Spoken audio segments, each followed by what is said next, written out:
Hello everyone, we're going to talk about adding integers, a quick discussion of understanding rational numbers and how integers are practiced in our daily lives. Look at this large iceberg, which is a large mass of ice, usually in cold climates. Notice that there is a portion shown above the surface or above water, and there's a huge piece located below the surface or below water. Now, what do you think the temperature of this iceberg is, or the climate where the iceberg is located? Well, it's definitely not 100 degrees or over 100 degrees as indicated on the thermometer here, but notice that there are positive and negative values shown on this thermometer, indicating that we can have cold climates that are below freezing or below zero, and we can have temperatures that are in the negative, meaning it could be negative 10 degrees or negative 20 degrees. And we currently experiencing hot climate at 100 degrees. But all in all, you know that we use positive and negative integers when measuring climate and identifying the temperature within that climate. So if it's 50 below zero, particularly where this iceberg is, or negative 50 degrees, and let's say it starts to become morning and the sun starts to shine, and usually when the sun is shining, the temperature is increasing. How do we reach 0 degrees? So we're currently at negative 50, but we need to reach 0 degrees. What would that calculation or expression look like? Well, you may have guessed the right answer. We would need to be at the exact opposite of negative 50, which is positive 50 degrees. So given that we are trying to reach 0 degrees, we would use the exact opposite of negative 50 to reach that temperature of 0 degrees. Let's look at another example. What is the distance between plus 4 and 0? And the way to determine that, we would count from positive 4 to 0 and look at the number of jumps or skips that we reach. Let's try that now. So we will have 1, 2, 3, 4. So the distance between positive 4 and 0 is 4. And this is known as absolute value, which is shown in bold. Absolute value is the distance between the number and 0, therefore all values are positive. We use vertical bars, and we place the value, the starting value, in between those vertical bars to determine what is the absolute value, or what is the distance between a starting number and 0. And in this case, the absolute value of 4 is 4. Let's look at what is the distance between negative 4 and 0.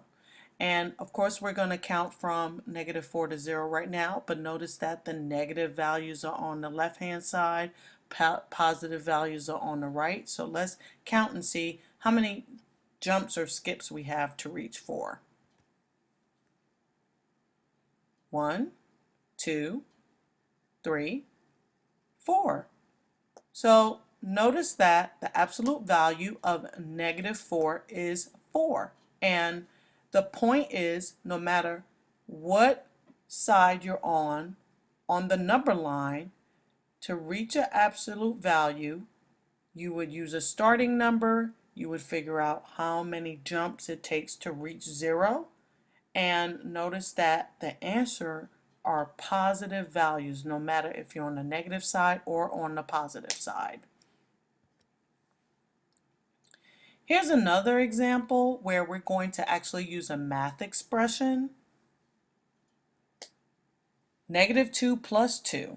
Now, how do we get the value of 0 using this math expression?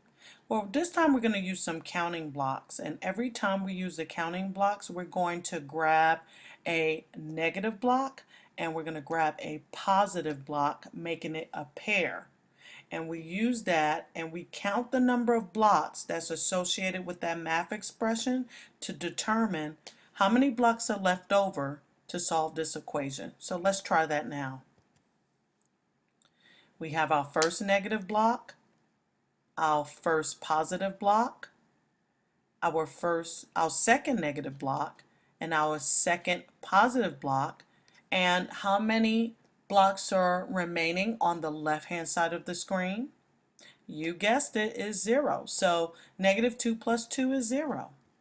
Let's try negative 3 plus 3. And we're going to move these blocks out the way and we add the total number of negative blocks and the total number of positive blocks that match the expression. So we have 3 negative blocks, 3 positive blocks.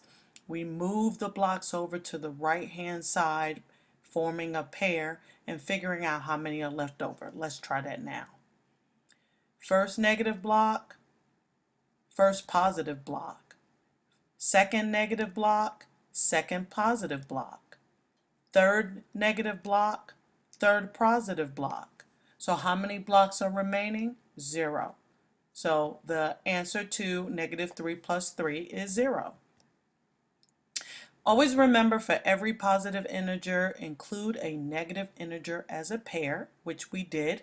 And this is known as zero pairs because both integers cancel each other out and make 0. And when we do that, we figure out how many blocks are remaining or determine if there are no blocks remaining to get our answer. So here's a more complicated math expression. Negative 12 plus 4 is equal to what integer? We have a total of 12 negative blocks that match the expression, as well as 4 positive blocks. Remember, you make your zero pairs by combining a negative block with a positive block, and you determine how many blocks are remaining, and that will give you your answer. You could pause the video now and figure it out, and then come back to solve the next problem. Here's another problem. Negative 6 plus 14 is equal to what integer? Notice that you have 6 negative blocks and 14 positive blocks. You form your zero pairs and you determine how many blocks are remaining as your answer. So based on our discussion today, we're going to wrap this up and give you some suggestions for adding integers. The first thing you want to do is, when dealing with a number line, move in the positive direction of the number line when adding a negative integer with a positive integer. For example, negative 8 plus 3 or just 8 plus 3. Move in the right direction when always adding positive numbers. Now, second thing, move in the left direction of a number line when adding a positive integer with a negative integer. For example, 8 plus negative 3 equals, well, anytime you have a negative value, when you're adding a negative value, you move in the left direction.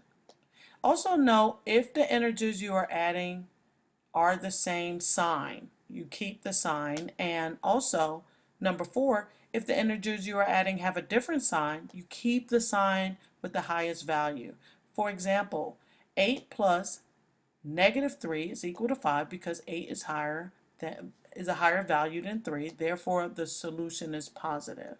So keep these things in mind as you add integers, and this wraps up our quick lesson. Go ahead and practice, and if you have any questions, let me know. Have a great day, everyone.